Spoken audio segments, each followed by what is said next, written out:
Addie, what a good supper. Just as good can be. You look pretty this evening, Miss Birdie. And young. Me, young? It's Mr. Marshall, I guess. Mr. Marshall, such a polite man with his manners, and very educated and cultured. And I've told him all about how my mama and my papa used to go to Europe for the music. Imagine that, Addie! Imagine going all the way to Europe just to listen to music. Wouldn't that be nice, Addie? Music, music, music, remembering the sound of it inside I sing inside, sing to myself when someone is pleasant and nice to you. Oh, doesn't it make you think of music too? Tonight, someone has been nice to me. Music, music, music, he talked to me along, to me, and I sang the scale, of course inside, I sang the arpeggios too. La la la la la la la, do re mi fa sol la si do.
Never mind about the album.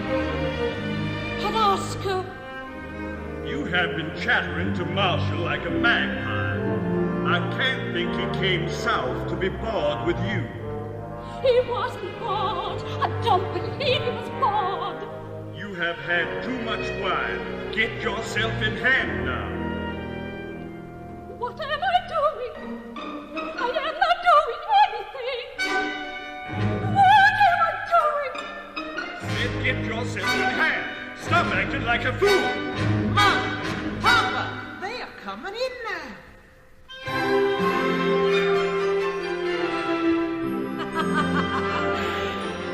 Now, Mr. Marshall, you're trying to console me for not living in Chicago, but in sleepy Alabama.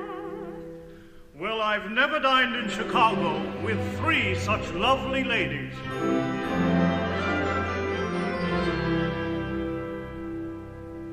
The company at the table greet with poise and affability infinite, and now assemble in the living room. Sit. Us southern women are well favored, But go to Mobile for the ladies, very elegant rolling ladies, sir. worldly. This is an excellent port, Mrs. Giddens. Thank you, Mr. Marshall. We had been saving that bottle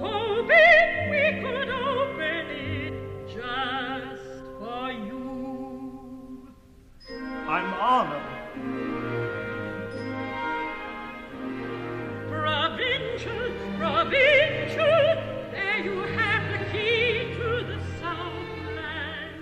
Delightful, delightful, there you have the key to the Southland. The talk is small and delicate, the wine is old and fine.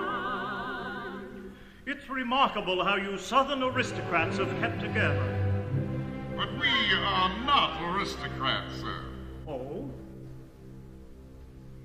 A regrettable lapse of taste, perhaps. My brother Ben likes to make jokes. Bertie, there, our brother's wife's the only one of us from our high-tone family.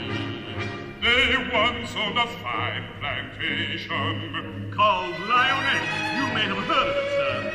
No? Lioness. Fine cotton land it still could be. You'll you find your new partners being trading folks and not the aristocracy. Mr. Hubbard, you want the mill here.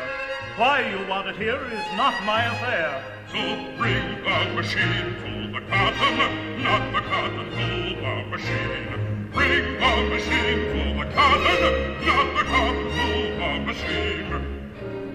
I just want to make money, and I think I'll make it on you. And I'm a plain man. And I'll say this plain too.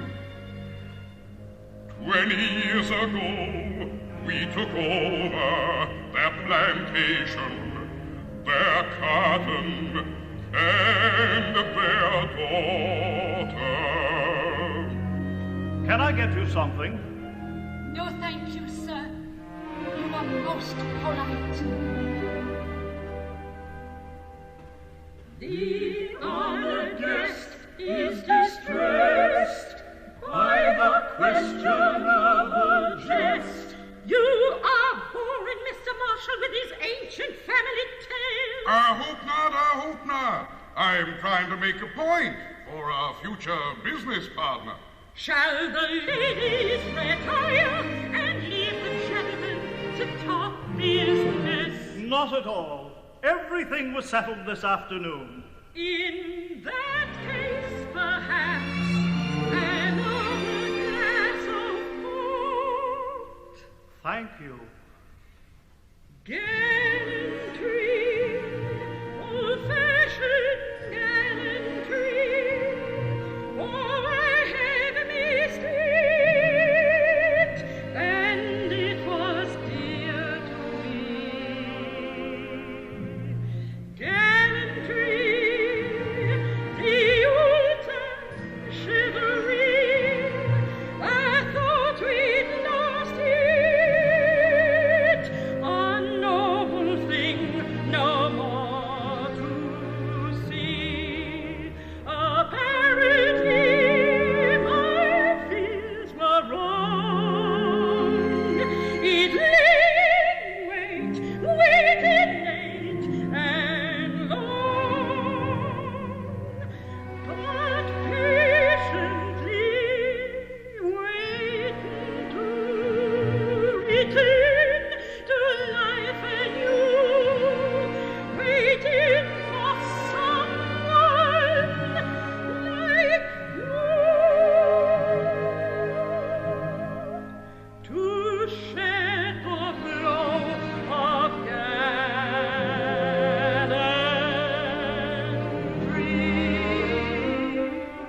Dear lady, I shall be back next Friday to see your brothers and you. And I shall give you a party, a southern party. That will be delightful. Down here, sir. We drink the last drink for a toast. To prove the southerner is always on his feet for the last drink. Delightful, delightful. Mrs. Hubbard, No, thank you, sir. I have a little headache now. Don't be stubborn, Bertie. Mr. Marshall wants you to drink. If you insist. By all means.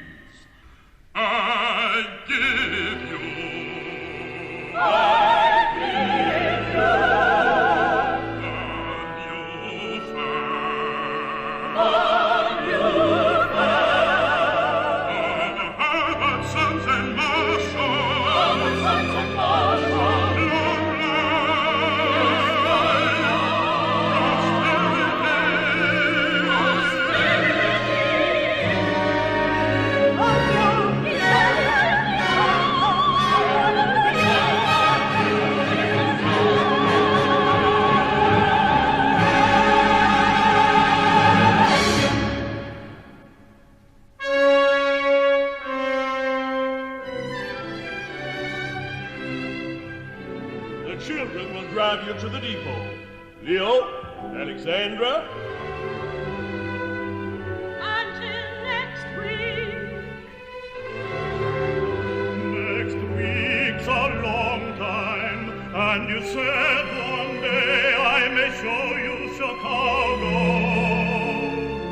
Must I make you promise again?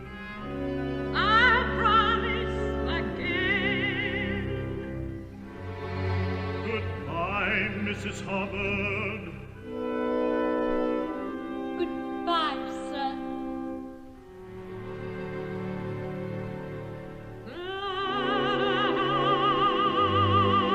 Remember, I will. goodbye.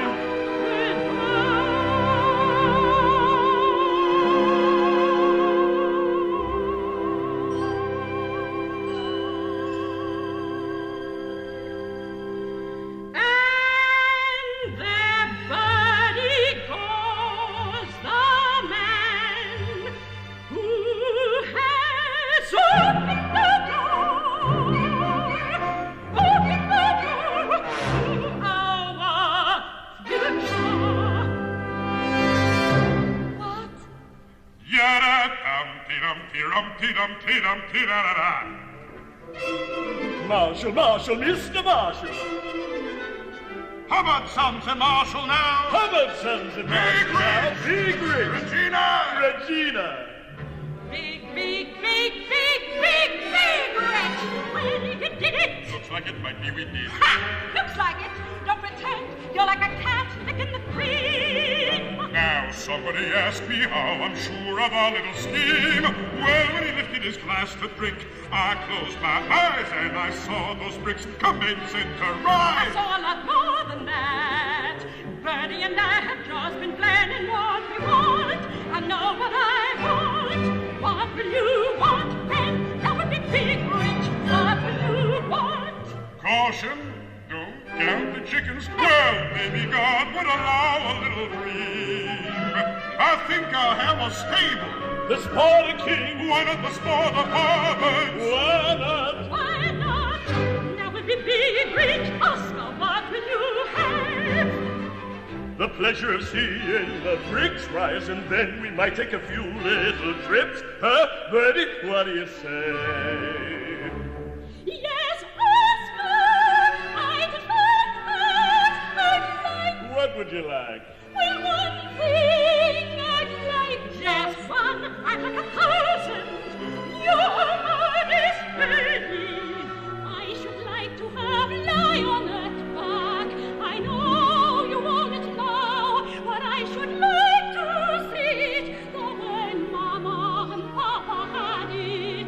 The trimmers in use on the wall, go to the That's a pretty picture, Bertie. What do you want, Regina? Oh, I'm going to Chicago, and when I know the right things to buy, I shall go to New York and Paris and buy them. And I'll leave you and Oscar to count the bricks. But what about Alexandra? Old enough to be thinking of marrying.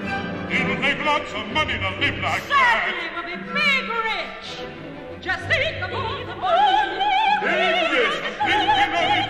Almost it. What did you say? Oh, I've always wanted to spend the money. Big rich, big rich. What are you chattering about? You were exciting yourself. I didn't hear you. There was too much noise. Very childish. What did you say, That's enough. I am waiting. Stop it now. Let me talk. I'm sure I am waiting for you to finish. 4 conversations are 3 too many. Regina, we are ready with our share of the Marshall deal. Ben means that your third, your husband's, I mean. doesn't seem to be ready. You know as well as I that Horace is ill in Johns Hopkins with heart trouble. He could answer letters, couldn't he? Ben has been very patient, Regina. Marshall returns next Friday. The contracts must be signed then. And you need Horace. Has it occurred to you that Horace is also a good businessman? Certainly. Built up his own bank. And that possibly he may be keeping silent because he doesn't think he's getting enough for his money? Nonsense. He knows he'll make 10 times that. That is not what Regina means. May I interpret you, Regina? Regina is saying that Horace wants more than a third of our share. But he's only putting up a third the money. You put up a third, and you get a third. What else could he expect? I don't know. I guess that is the way it should go. It would seem if you put up a third, you should only get a third. But there's no law about it that I've heard. I should think if you knew that your money was very badly needed, well, you might just say, I want more, I want a bigger share. You boys have done that, I've heard you say so. It isn't Horace at all. It's you holding out for a larger share. Am I right, Regina? Horace is a very sick man.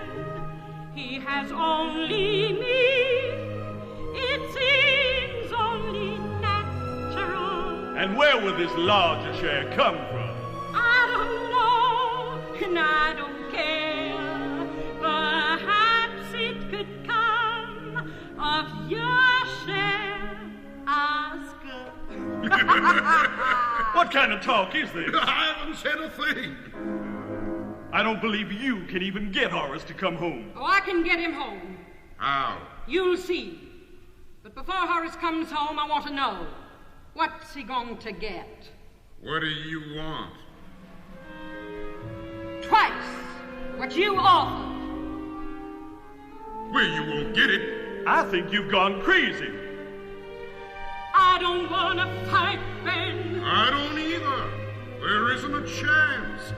You're holding us up, and that's not pretty, Regina. Not pretty. But we need you. And I don't want to fight. Here's what I'll do. I'll give Horace 40% instead of 33 1/3. I'll do that, provided he is home and his money is up within the week. How's that? All right. I knew you would be reasonable. I knew you would be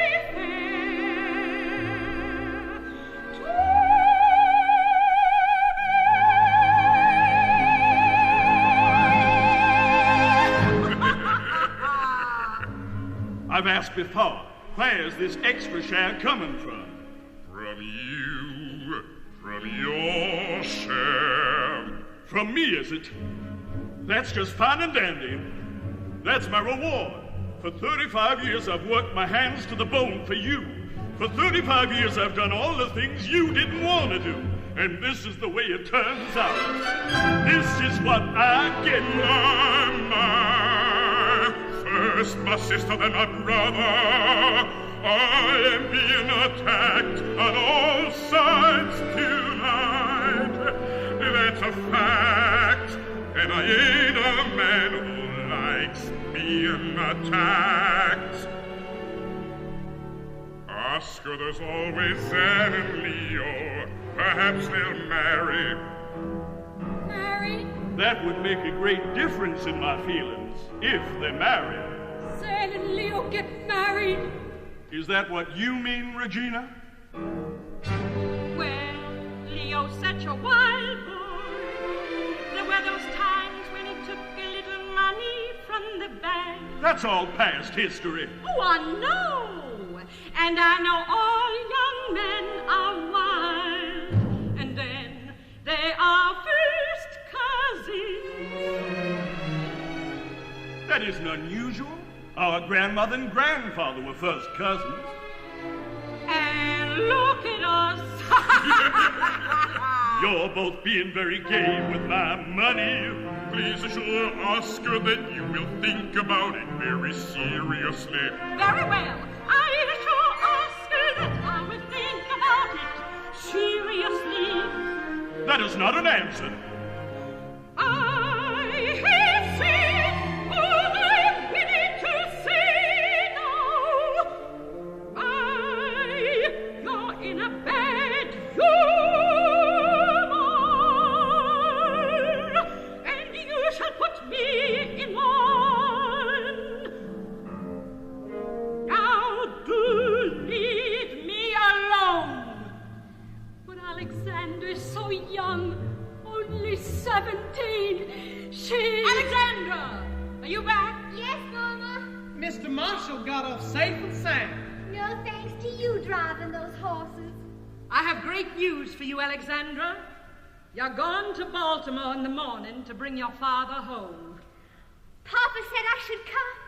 Addie, he must be better. We'll bring him home. You're going alone. He'd expect me to come along. Go pack her things. I'm listening. You ought to say you miss him. You ought to say you need him. You want him home for your sake. My sake? You ought to say what I tell you, nothing more. Just how you miss him, say that you want him home. I couldn't make him think it was for me. You could not say what I tell you. Ah, but you could. Why can't you do what I tell you to? Just think, Alexandra. Away, to get away, to go off, to go somewhere, to take a train and go. When I was younger, I did hunger so for that fine day when I'd go and get away from the places I knew, far away, to wander on my own, just me alone, no one to listen to, no one to stop me, no matter what I do. And when I wanted to do a thing, I went and did it. If something seemed worth arguing, I simply said it. Can it be you take after me, Alexandra?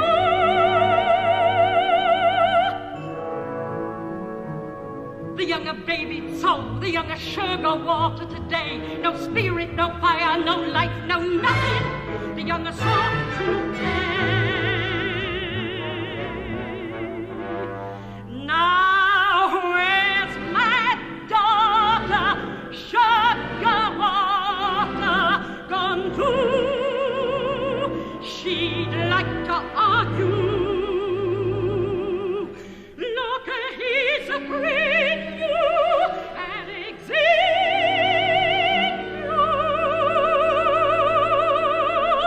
Oh my, I'd hate to hear you say you're saying your own way some fine day.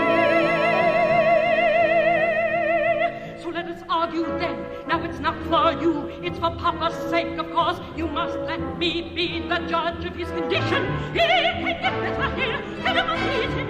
Tell him I'll miss him. Tell him I put him home. All right, Mama. What? So soon?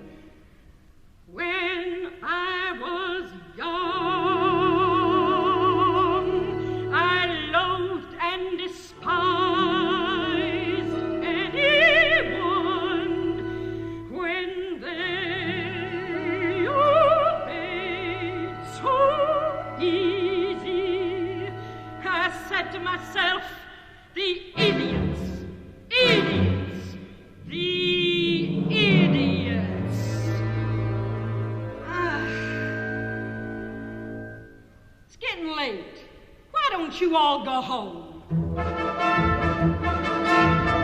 You know, if you want something that's over the wall, don't wait, and don't hope, and don't beg, and don't call. Oh no, you must take what you want. You must take it in your hand at the ball. To want and to take is the best thing of all. Now some in the crowd holler loud how they want something and want it a lot. They don't know what they want, and they hunt and for what. And there are a few, just a few, for they knew pretty well what to pursue, but mumbled and fumbled and lost it all. And how about those solemn heroes in the story who fought the fight and died in glory? They never lived to tell their very heart's desire. They merely fell into the fire. We forget them and we let them fall. The best thing of all is to want something with all of your heart. To aim with no shame, with a true aim at the start. And if you are good, very good, when that moment's nearly upon you, take that moment and you go to the thing.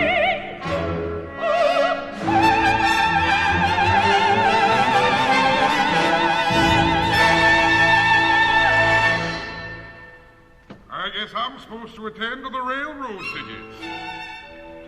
I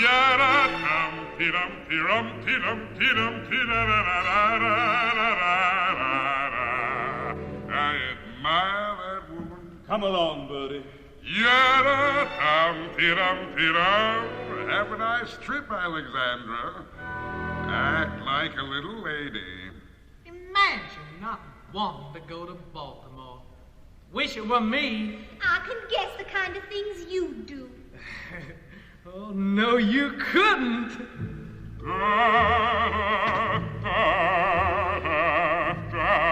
Coming, Bertie.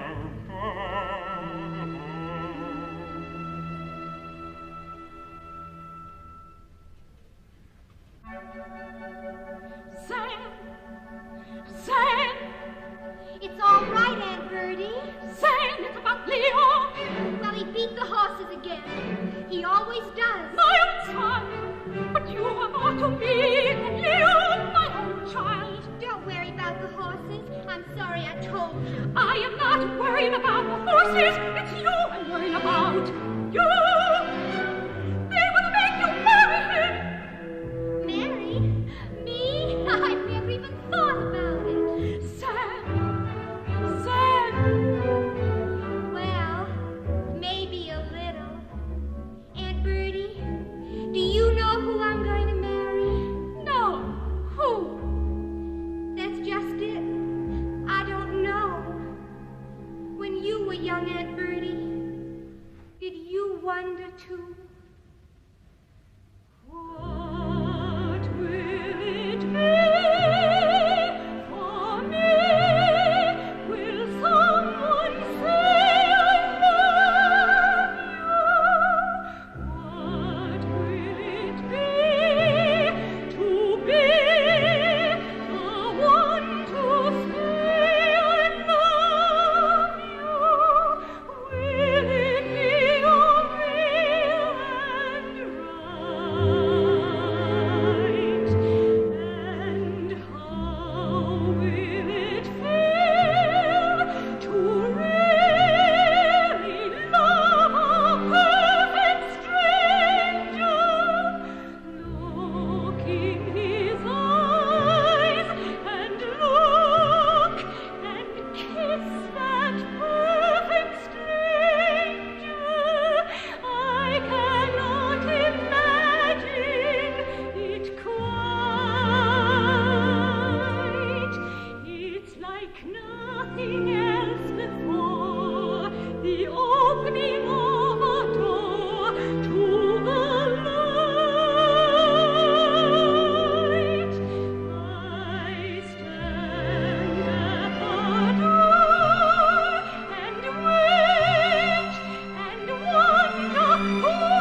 get your hat and coat. Come on, baby. Your mama's waiting. Good night, Aunt Bertie. All right.